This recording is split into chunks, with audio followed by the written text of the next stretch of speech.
Stimați telespectatori, urmăriți știrile. Mă numesc Cristina Jovanović.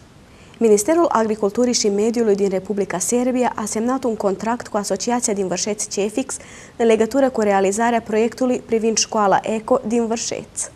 Suma aprobată de către minister este de 347.500 de dinari, iar valoarea proiectului este de aproximativ 500.000 de milioane.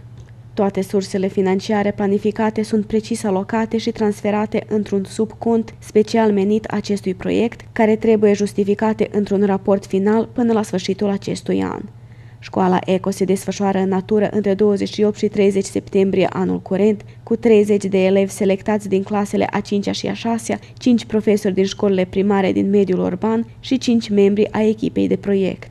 Tabăra va avea loc la sediul Crucii Roșii pe dealul Vršacului și va cuprinde mai multe ateliere, printre care un interes deosebit pentru public a stârnit alcătuirea unui colector solar cu ajutorul și expertiza unui profesor și al membrilor echipei de proiect care au experiența și cunoștințele necesare în acest domeniu.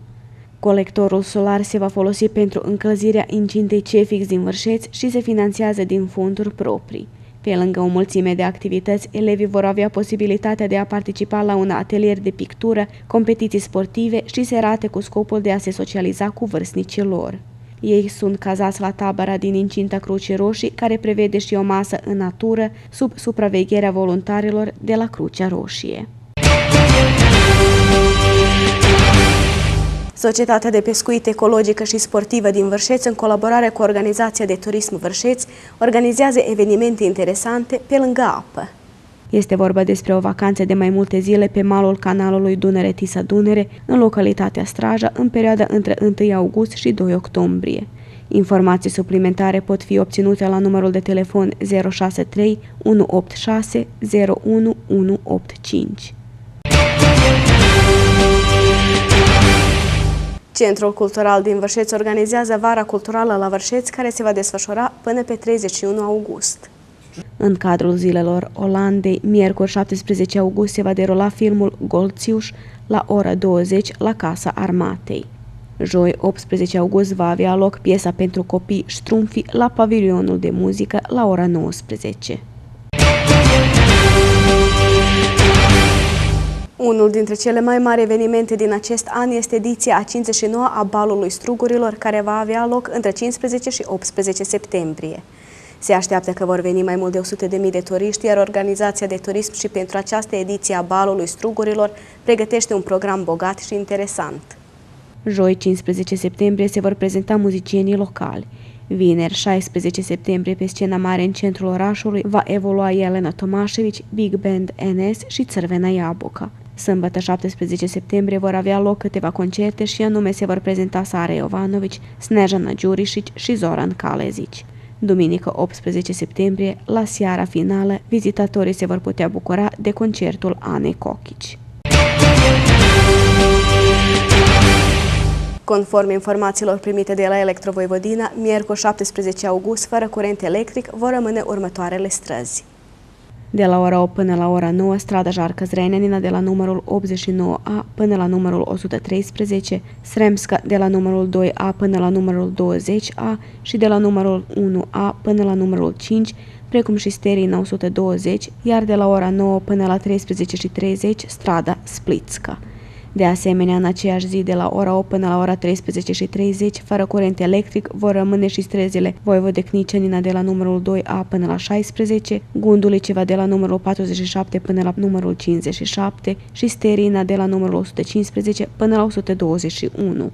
Fără curent electric de la ora 8 până la ora 9 și de la ora 13:30 până la 13:45 vor rămâne și localitățile Mesici, Jablanka, Sočica, Dumbrava și Magareci Breg. Curent electric va fi întrerupt din cauza întreținerii regulate a rețelei de curent electric. La punctul de trecere a frontierei de la intrarea în Serbia din Macedonia și Muntenegru, conducătorii auto așteaptă aproximativ o oră. La fel se așteaptă și la ieșirea din Serbia, la punctele de trecere Horgoș cu Ungaria și Batrovci cu Croația.